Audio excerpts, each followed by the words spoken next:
Welcome to All There Is, wherever you are in the world and in your grief. I'm glad you're here. My guest on the podcast today is Dax Shepard, host of the podcast Armchair Expert. He's also an actor and a writer.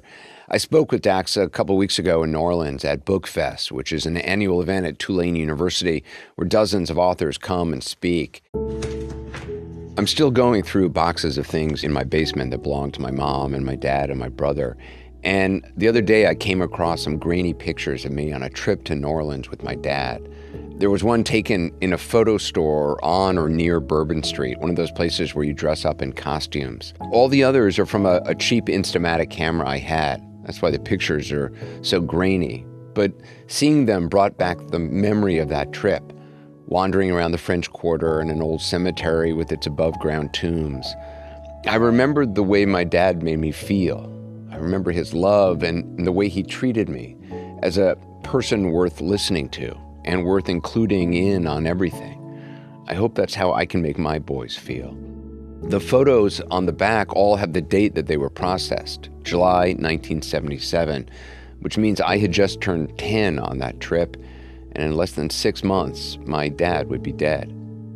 When Dax and I sat down in front of an audience at BookFest, I talked with him about his dad, who died in 2012, and also about his friend Eric Dane, the actor, who died last month after a 10-month battle with ALS. We'll have that conversation in a moment. Welcome back. As I mentioned, I spoke with Dax Shepard a couple weeks ago at Tulane University during New Orleans BookFest. It was a moving and at times funny conversation, and I wanted you to hear it. We were talking in a large auditorium in front of hundreds of people, so the audio and the video is different than we normally have, but I really enjoyed the conversation, and I hope you will too. Thanks so much for being here. Thanks for having me, Anderson. It wasn't until last night when I was going to bed that I read the program. And it says that our exchange will balance humor and humanity while offering attendees a resonant, compassionate look at one of life's most universal experiences. Easy lift. I mean, I think that sets the bar kind of high. No problem. Yeah. So we'll throw in some stock tips too. To me, New Orleans is so much a city of memory. And it's very much, I think, for me, a city associated with Hurricane Katrina. I spent about 6 weeks here during the storm and afterward. Every time I come here, I'm staying near the convention center where Ethel Freeman, who is 91 years old, I don't know if anybody in this room remembers that name. Ethel Freeman was the only person to die at the convention center. Her son, Herbert Freeman Jr., was told to put a blanket over her head, wheeled her to the side when she was left there. Her body went unidentified for a long time in the morgue. Jerry Peters was found on the roof of a car in the 9th Ward. I went by him on a boat and for years never knew his name, and only a few years ago learned who he was. The Bain family, who died drowned in their living room in Waveland, Mississippi, a mother and father and their 2 kids. So for me, this city is very much kind of associated with loss and with memory. And I love how New Orleans honors the memory of things. My dad went to Francis T. Nichols School here, which is now the Booker T. Washington Academy. New Orleans kind of layers memory on top of memory. But I think grief is something that we just don't talk about very much, and yet everybody in this room has lost somebody, or if you haven't, you sadly will. And yet we as a society are not comfortable talking about it, and we're not encouraged to. Yeah, I remember reading this incredible book on killing, and it talked about how separated we've become from death. 100 years ago, you processed animals that you were farming. Grandma and grandpa died in the home. You probably buried them in the backyard.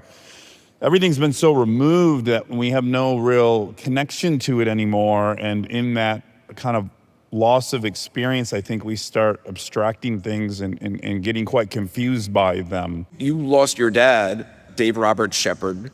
Can you talk a little bit about the experience? You were able to spend time with him at the end of his life. He really wasn't there for you much during the beginning of your life. Yeah, my mom and dad got divorced when I was 3. My dad was a very large and gregarious man. He was a car salesman, and he was also an addict.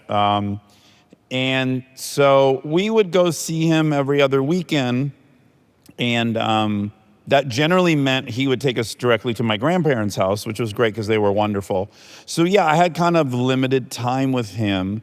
And my brother, who's 5 years older than me, he was 8 when they got divorced. So he had great memories of riding motorcycles with my father and everything. I didn't really have any. So I didn't pine for him. I didn't want them to get back together the way divorced children sometimes do.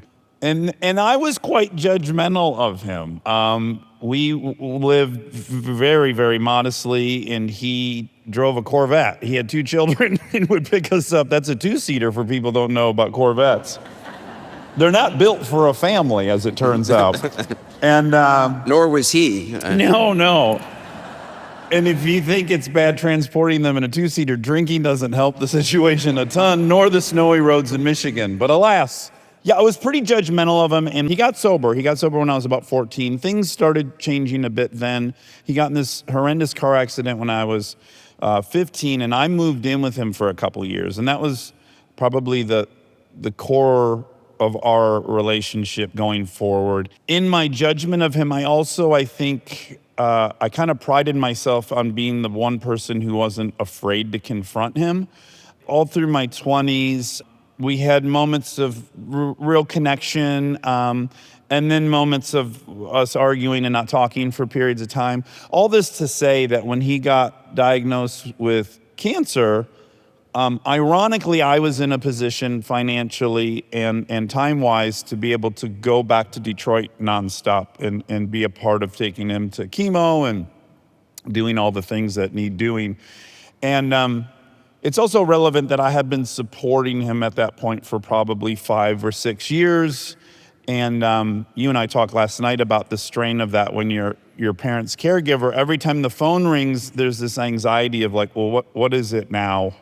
What problem do I have to solve? So that's how I went into it. I'm insanely grateful for that 3-month experience. I went home almost every weekend, and a lot of things were resolved during that time. Maybe most poignantly is he is this man who was larger than life and I was so judgmental of, but he was reduced to wearing diapers, and I changed those diapers. And that was a bit of a blessing to see him infantilized, because I was able to go, oh yeah, he's just a little boy like all of us.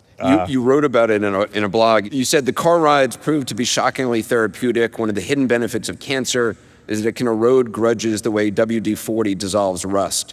It just finds its way into all the nooks and crannies and starts loosening.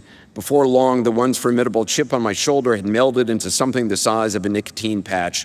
Apologies were exchanged, tears were had, hugs were frequent and lingering. I spent the majority of our time together running my hand lightly over the tiny little hairs peeking out from the back of his soft, bald head. He let me do that for hours. It became one of the more beautiful experiences of my life. Oh, I wasn't expecting that. I think the most poignant moment for us was I was photographing this welfare apartments that my brother and my mom and I moved into immediately after the divorce. And we were in the parking lot and I was taking a picture. And he just out of nowhere said, he goes, yeah, I remember I had to bring a couch over to the house. Your mom wanted a couch. And I pulled out of this parking lot and I couldn't make it through that light. I was crying so hard I couldn't see, and I pulled over. And I just sat there crying thinking, I'm driving away from my life. And I didn't think until that moment he gave a shit. I thought we left and he was like, party time, let's get a vet and go to the bar. And so again, I hadn't made any room for that had been a painful experience for him. Do you feel grief still? Oh, I've had waves of grief. When he initially died, let's say like the first couple months after he had died, I felt relief. I felt unburdened. I didn't have someone to take care of. I didn't have to go home. And then I felt this real shame of feeling relief that he was dead. I guess I had this fear it was going to get really, really ugly. And it didn't get ugly, and I had some gratitude about that. He kind of passed peacefully and quickly. Then I wrote this thing. I really didn't know how to process what was going on. I knew intellectually I should be feeling some sadness or some loss, and it just wasn't coming. And so what I often do when I'm confused is I just write what happened. And then in writing it really kind of opened up a lot of emotion. I remember I was pulled into my driveway and I was listening Bob Dylan's Comfort in the Storm came on, and I just started bawling. And I thought, oh, he's found comfort, you know? So I'd had these waves, and then we had our own children, and man, is that I couldn't encourage people to try it more, because it's so revealing. The thing that had occurred to me when our oldest daughter was probably a year and a half old, in my story of my life, I was the victim. He had left me, and I was the victim, and now I had this beautiful little girl, and the notion of missing even 2 minutes of her life is so heartbreaking. I can't imagine the grief I would feel to not see her do all the things. And I went, oh my God, he was the victim. I wasn't the victim. The thing he missed is a lot harder to miss.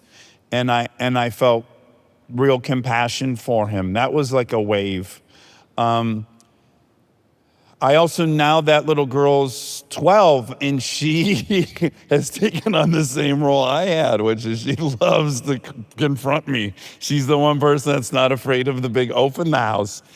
And I'm now able to go like, oh yeah, I was a little difficult, you know? You see yourself in her. Yes. And I have the capacity and the resources to be patient with that. You know, I know that I wasn't what I thought I was. He wasn't what I thought he was. And even more, I was very quick with the list of things he hadn't done and the things that he let me down in. But now, 14 years later, I can say my dad was so affectionate with me. Oh my God, he was such a hugger and a kisser. This is Detroit in the 80s. Men weren't hugging and kissing and squeezing their boys. My father had a bunch of gay friends, you know, no one's dad had gay friends. He was in AA he died sober, probably 28 years sober. He introduced me to that, and not just introduced me to it, but he built this incredibly fun life in there. He modeled that sobriety could be really fun. He did that for me. He was flamboyant. He danced. All my emotional confidence to be emotional in public or to be masculine yet vulnerable, those things, like he really modeled that way more than most dads in the 80s did. And that gift's probably much better than if he came to my basketball games. It's so interesting to me how one of the things that I've learned, I knew nothing about grief. I never grieved. My brother died. My dad died when I was 10. My brother died by suicide when I was 21. He was 23. And then my mom died in 2019 at the age of 95. But I never grieved. I pushed all that stuff down. I propelled myself forward. And it's only in the last couple of years that I've started to kind of turn to it and try to develop a companionship with it, in the words of Francis Weller, who's a writer who I think is very powerful, who writes about grief. But one of the things I've learned from doing interviews about it with people, which is the only way I've really learned about grief, is that you can still have a relationship with somebody who has died. And that relationship can actually, it can change and it can grow. I have a closer relationship with my dad now than I ever had before. Yeah. I know my dad better. I mean, I was 10 when he died. I saw him through the eyes of a child. I see my dad now through the eyes of an adult. I look at my children and I see what my dad saw through his eyes when he looked at me. Yeah. So I understand what he was thinking when he looked at me. And in that way, I know this man and I'm closer to him and I feel him. I feel him inside me for the first time. Yeah. And it's extraordinary. Your relationship with your dad has continued. Oh yeah, it's the best it's ever been, which is the most heartbreaking part. You know, I can't help but be bummed that I didn't have all these realizations and life experiences. And thank you. You just reminded me of the most important thing I left out about the affection is like, my dad fucking adored me. He adored me the way like I adore my little girls. I know that now. Because You didn't know it. I didn't know because I was judging him on the choices. And if he had adored me, why was he gone for, 12 years or whatever?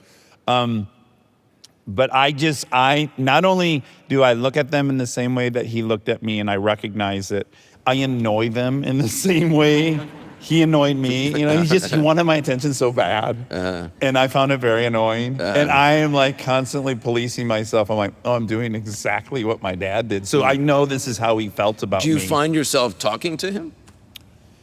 No, but I dream about him a ton. I know I asked you last night if you have any dreams about your mom or anything. And I'm saddened for you that Yeah, you I don't. don't. But I have this, not only do I have dreams about him, but he was really diminished the last decade of his life. He also had, terrible heart disease. My father, when he ate a pizza at night, he would have a frozen pizza, and that was just the base.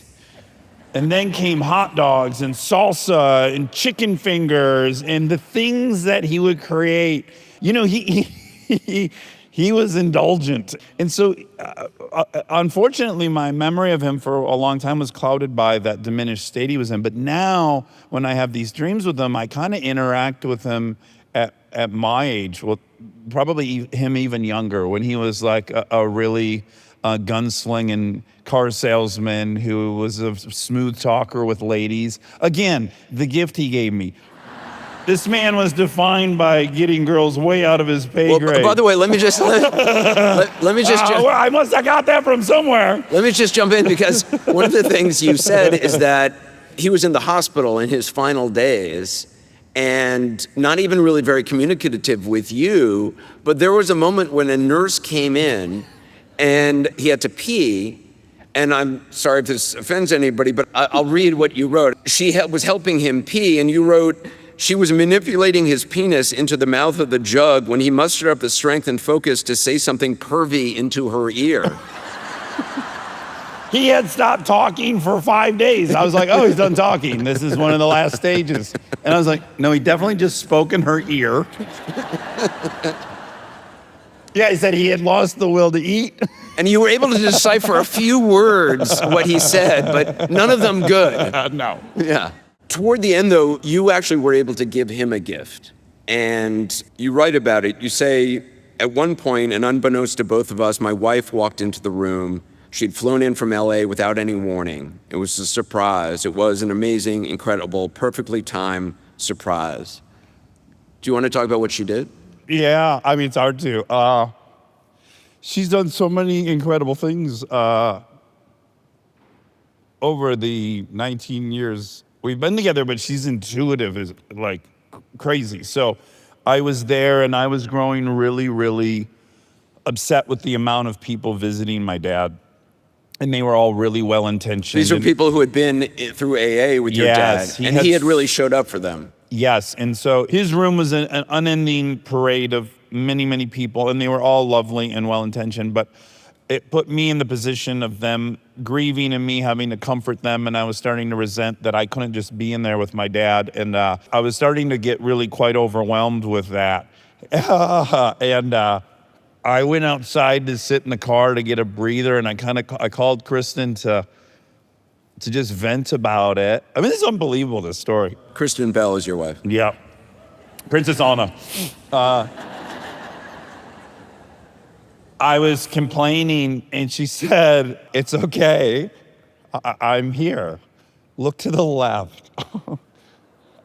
Mind you, we live in California, and I'm in Detroit. And I looked to my left, and she's standing there, 7 months pregnant. She knew I was struggling, and she had flown and not told me and figured out where this hospital was. It was standing next to the car. Yeah, what a champ, And then, so then we went in and visited my dad. And again, he wasn't talking, only the nurses at that point.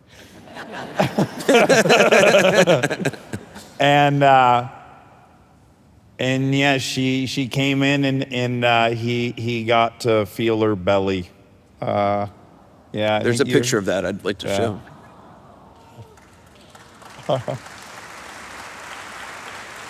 Look how cute she looks with that belly too. His head and her belly. That's quite a.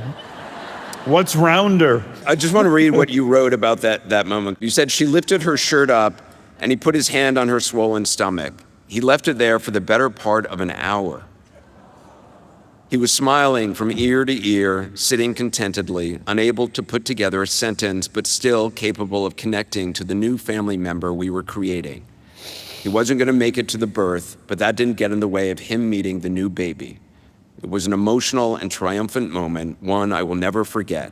If I live to be 1,000, I will still be in debt to my wife for giving him that one last thrill. She's a gangster, y'all.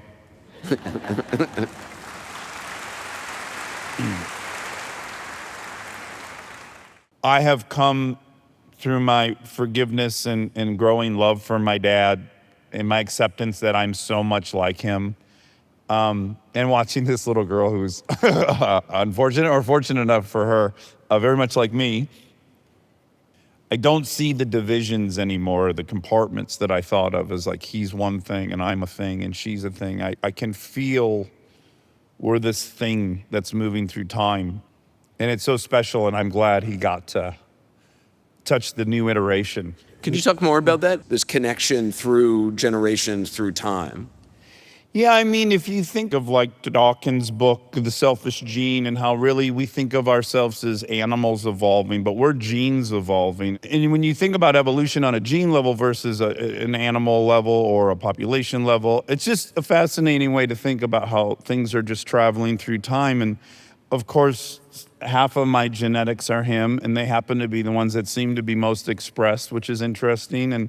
And then those same ones just zip through me to her. There's not a break in those genes, you know. They don't know that they were in that body and this body and that body. They're those genes. So I just think the unending fluid nature of that is a little beyond comprehension. It's a little spiritual. It's a little spooky. You feel connected to your dad in a way you never did before. I don't know that there's a difference is where I'm approaching. I don't know that there's a dad and a me and a her. I think there's this like river, and through so much luck and good fortune, the river keeps getting better, you know. He had an incredibly challenging life of his own. He had addiction. He had a lot of things to overcome. I did too, but I did that a little better and a little quicker. And then this little girl of ours is, she's a much superior version of me. I'm so optimistic when I see the trajectory of this fluid line of genes. We're going to take a short break. We'll have more with Dax Shepard in a moment. Welcome back to my conversation with Dax Shepard at Tulane University during the New Orleans Book Festival. You lost a friend also recently, Eric Dane. Yeah, yes. So Eric Dane, I can now say I met in recovery, and we hated each other. Wait, you hated him from the beginning? I hated him. What, based on things he was saying in AA? Okay. All right. Yeah. It's not all hugs and flowers, Anderson. We're just like any other group of people. We're prone to dislike each other. I mean, he exhibited so many things that I hate about myself. Was he hogging time, or what was he doing? I thought he was arrogant. I thought he lacked humility. I thought that he was having a very hard time. He had a big chunk of sobriety, then came back and was having a really hard time putting more time together.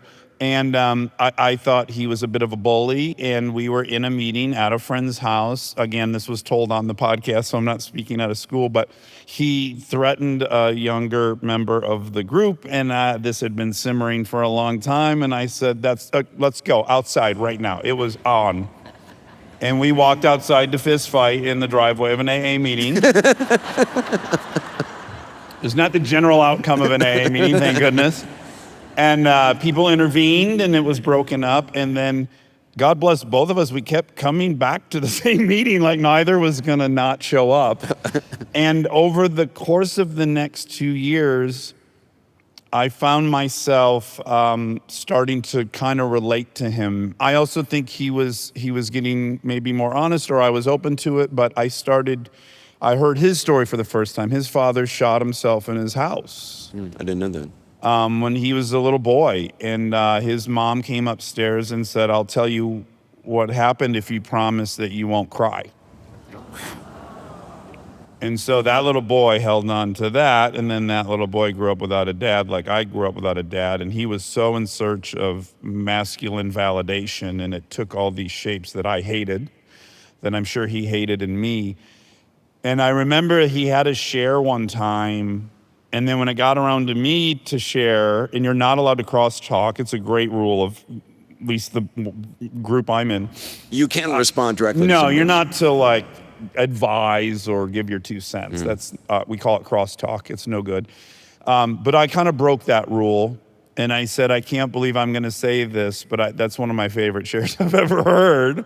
I said out loud in reference to Eric, and then maybe a week or two later in one of his shares, he said, I can't believe I'm going to say this, but I think I've come to fall in love with Dax. And everyone in the group had seen us go out into the driveway a year or two before. And then we became friends, and I heard his story, and I would go to his house all the time, and we would chat and connect on this, like the vacuum left when you don't have a dad around, about how does one know if they're meeting these markers of becoming a man. And in place of that force, you rely on your peers, which aren't the greatest evaluators of masculinity when you're 12. And I came to fall in love with a very scared man trying and hoping he had become a man, and I related. And I ended up loving him so much.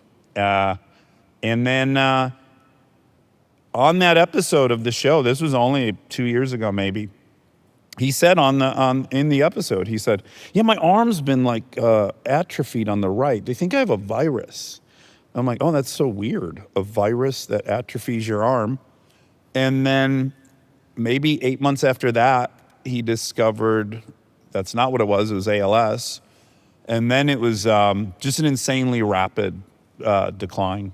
They asked me to say some things in a tribute to him for this big ALS benefit right at the end. And for a person who was so hell-bent on being hyper-masculine and incredibly fit and strong and virile, for him to have agreed to become the face of this disease completely diminished, I found to be the bravest thing he had done in all these pursuits of manliness. I found that to be mind-blowing and highly admirable, knowing what baggage he had with it.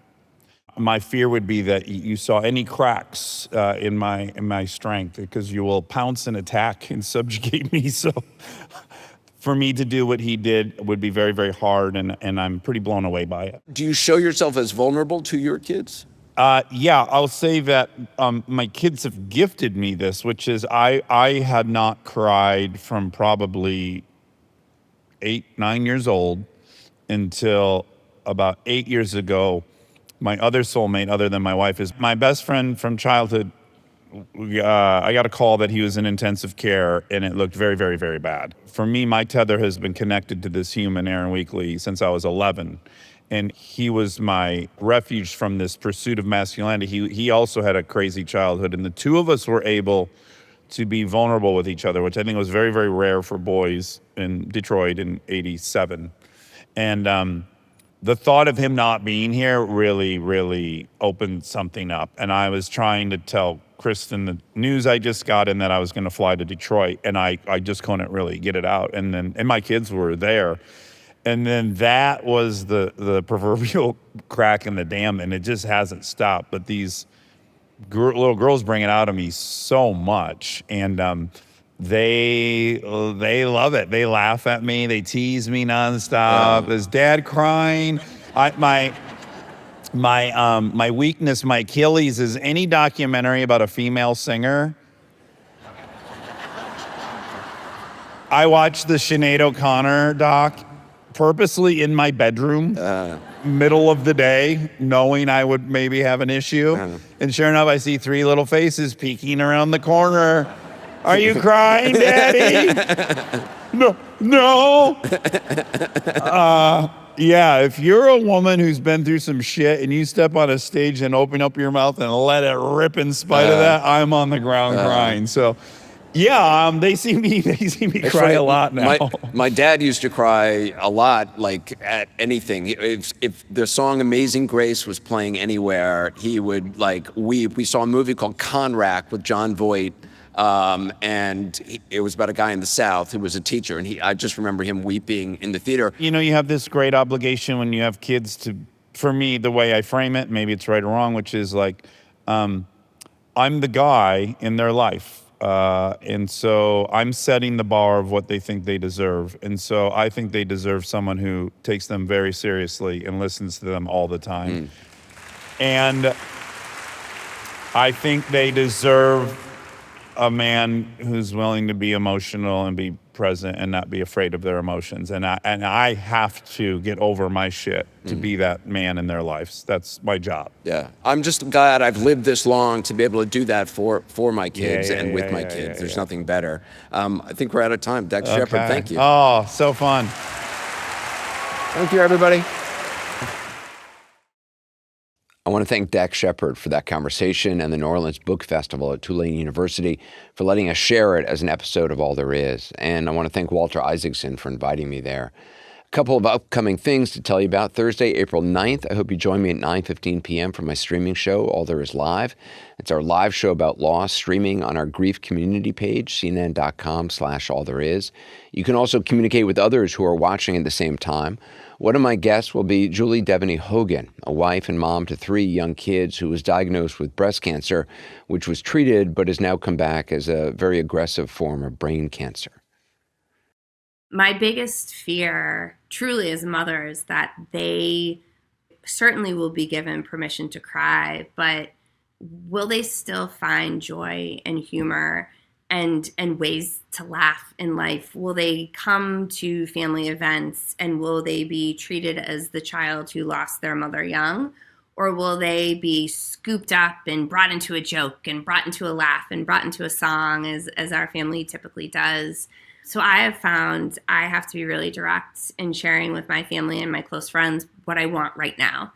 What I want is for us to continue to laugh. I want the raw, gorgeous grit of our family to continue to exist as it is. To watch All There Is live, just go to cnn.com/allthereis on Thursday night, April 9th at 9:15 p.m. If you missed the live stream, it'll be posted the following day for a week on the site. All the older episodes of that show are available on demand for CNN subscribers. Coming up in the podcast, my interview with Sarah Wildman. She's an editor and writer at the New York Times. Sarah's daughter, Orly, had a rare form of liver cancer and died in March 2023. She was 14 years old. I came across some of the pieces that Sarah has written in the Times about Orly and was so moved by them I reached out to her and been wanting to talk with her ever since, and we just sat down together a couple weeks ago.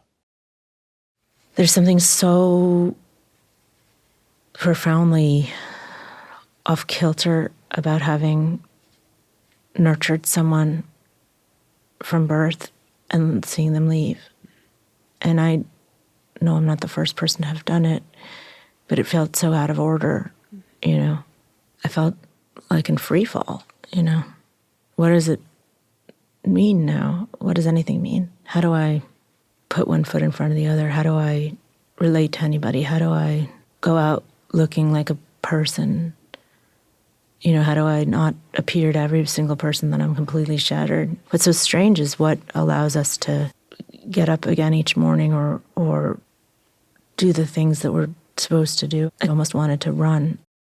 That's Sarah Wildman on an upcoming episode of All There Is.